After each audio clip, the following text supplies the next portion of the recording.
cette vidéo que nous voyagions un petit peu dans le temps.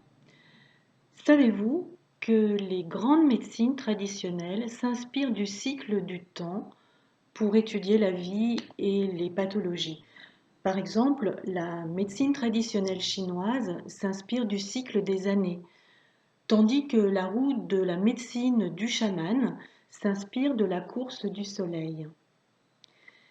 J'ai personnellement trouvé ça très intéressant de voir cette analogie entre la nature et l'être humain. Et parallèlement, dans mon travail, je me suis souvent rendu compte que la toute-puissance s'organisait ou développait des comportements communs à tout le monde. Et un jour, je me suis posé cette question, comment faire pour effectivement trouver un cycle qui pourrait correspondre à cette évolution de la toute-puissance? C'est alors que je me suis penchée vers le cycle des semaines.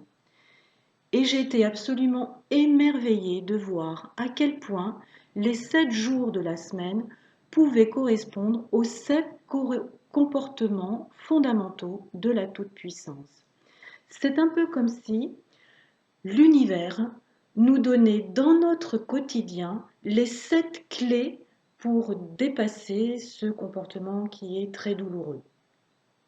Et en fait, nous baignons dedans et c'est un peu comme le nez au milieu de la figure, on ne s'en rend pas compte.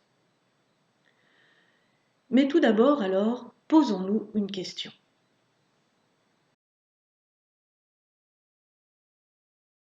Alors là, j'ai dû faire quelques recherches et mes recherches m'ont amené au temps des Égyptiens. Les Égyptiens pensaient que la Terre était dans ce que l'on appelle le géocentrisme. Alors je vous l'ai dessiné. Le géocentrisme est un principe par lequel la Terre est le centre, donc centrisme, et autour de cette Terre gravitent 7, alors je vais dire planètes, pour les puristes, il faudrait que je dise 6 planètes et une étoile, parce que le Soleil n'est pas une planète. Par question de commodité, je dirais quand même les 7 planètes. Et ils les ont répertoriées, parce qu'effectivement, ils avaient mesuré la distance. Ils ont donc répertorié ces 7 planètes, la Lune qui est la plus proche, puis Mercure, puis venait Vénus, puis le Soleil, puis Mars, puis Jupiter, et enfin la planète la plus éloignée qu'ils avaient pu discerner était Saturne. Alors effectivement, si on fait la semaine avec ces 7 planètes, on n'aurait pas du tout l'ordre que nous connaissons. Nous aurions lundi, mercredi, vendredi, dimanche, mardi, jeudi et samedi. Ça colle absolument pas du tout. Effectivement, ça colle pas du tout. Parce qu'en fait, ils y ont allié le concept du cycle. Et le voici ce cycle. Donc vous l'avez ici avec effectivement Saturne et puis ils ont mis les planètes en sens horaire de la plus éloignée vers la plus proche. Donc nous avons Saturne, puis Jupiter, puis Mars, puis le Soleil, puis Vénus, Mercure et la Lune. Voici donc répertorié le cycle planétaire par rapport aux Égyptiens et ils ont calculé les journées par rapport à ça. Regardez comme c'est très astucieux.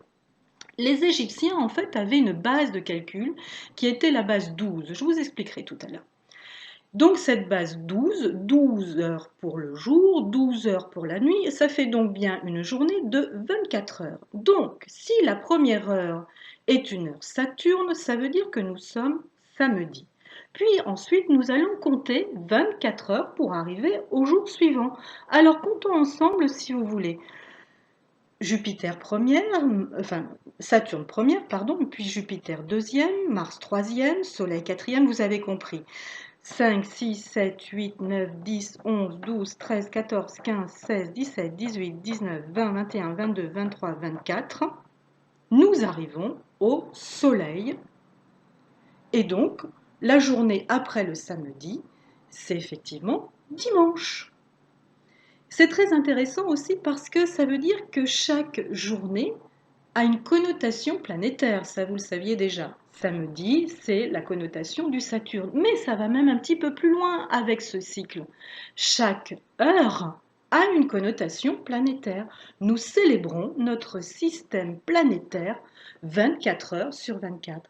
Par exemple, la première heure de Saturne, donc de samedi, c'est Saturne. Puis, si nous arrivons en deuxième heure, nous sommes en heure Jupiter. Et moi, ça m'a mis un petit peu envie de rêver. Peut-être que nous pourrions nous redonner rendez-vous samedi à Jupiter 30. Ça devient très poétique de concevoir le calendrier et l'horloge au niveau planétaire, ne trouvez-vous pas? Juste pour finir aussi, cette notion des 24 heures, parce qu'effectivement, on peut aussi se poser la question, pourquoi la journée fait 24 heures? Eh bien, en fait, alors ça remonte encore un petit peu plus loin, ça vient du temps des Babyloniens, 3000 ans, avant notre ère. Alors, les Babyloniens, ils comptaient sur leurs mains, mais ils comptaient comme ça, regardez. 1, 2, 3, en fait, il y a 3 phalanges, 4, 5, 6, 7, 8, 9, 10, 11, 12. Cette main compte en base 12. Plus celle-ci, j'ai 5 doigts, ça fait 5 fois 12. Et 5 fois 12, tenez-vous bien, ça fait 60. Et 60, alors ça c'est quand même une mesure que nous connaissons, c'est ce qu'on appelle la sexagésimale. Parce qu'effectivement, ça vient de 60. En base 60, nous avons des chiffres ronds, nous avons le chiffre 12, le chiffre 30, le chiffre 60, le chiffre 360, et c'est la base que nous connaissons pour compter les heures et pour compter les cercles 360 degrés. C'est un petit peu complexe, c'est vrai. Mais il y avait quelque chose quand même, on va dire lié au hasard, entre guillemets, je rigole, c'est que ces Babyloniens, ils avaient aussi remarqué quelque chose. C'est que pour que la planète revienne à son point de départ au niveau astral, dans une position A au niveau astral, elle avait tourné sur elle-même 360 fois. Et c'est pour ça qu'il y a quelque chose de très cohérent dans ce système, c'est-à-dire que du coup, pour les Babyloniens, le cycle de l'année faisait 360 avec 12 mois de 30 jours. Et nous sommes en pleine base sexagésimale. Bon, voilà, tout ça c'était un peu pour vous éveiller sur de la culture de cycle. Nous reviendrons sur juste le cycle des semaines que j'aborderai un petit peu plus en détail pour travailler avec cette notion d'intégration personnelle. Mais sachez déjà qu'effectivement, chaque jour porte une vibration particulière. Il honore la planète sur laquelle il vient vibrer. C'est extraordinaire. À bientôt et soyons heureux. Au revoir.